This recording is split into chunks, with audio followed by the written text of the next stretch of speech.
let's look at this concept of soil and seed. Can you walk us through this idea that you brought up in this book, The Elephant and the Mouse?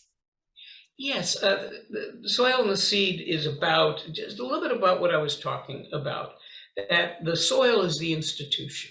So it has a 50% responsibility to make sure the playing field is level. But the seed is the individual. And Christine, who cares most about your career besides your mother? You. Although every once in a while somebody responds to that and they say, my manager. You just want to go, that's delusional. You care most about your career, even with the best of managers. So you have a responsibility. So for example, I would say if you're in a meeting, the manager in the meeting has a responsibility to be aware of who's talking and who's not talking. Right? To be aware of who's getting interrupted and who's not getting interrupted. So they have that responsibility. But the soil, the seed, the individual, also has a responsibility to speak up in meetings. So it's both. So the soil has a responsibility of saying, we haven't heard from Christine yet. Let's hear from Christine.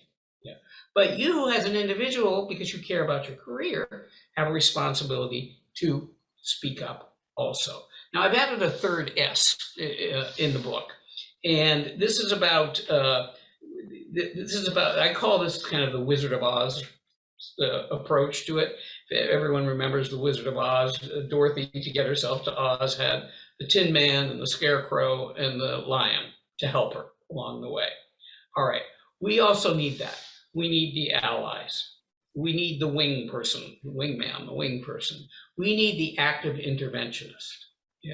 So we need those three people too. So for example, Christine, when I was saying about you speaking up, let's just say your manager doesn't say, Christine, what are your ideas?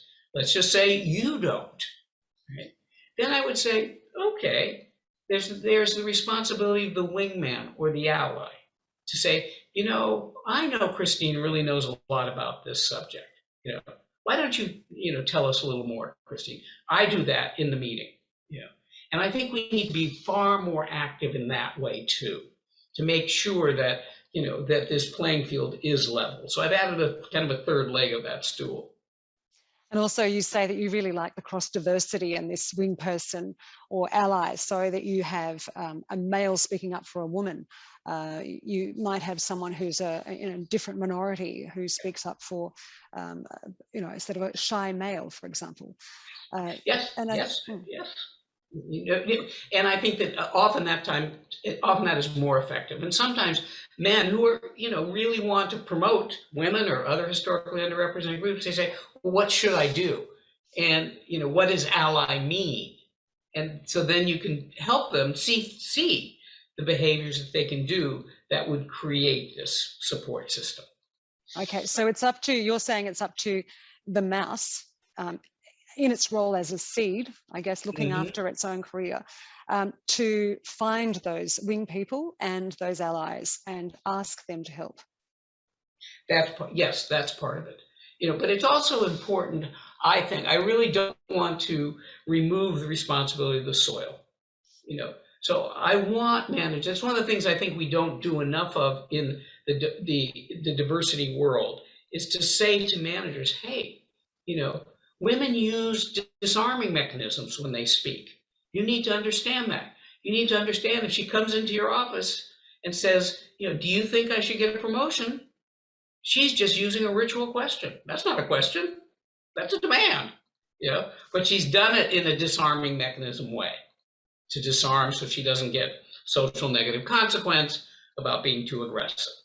But we need to teach people that, hey, that's how people speak, people, and they do it for a reason.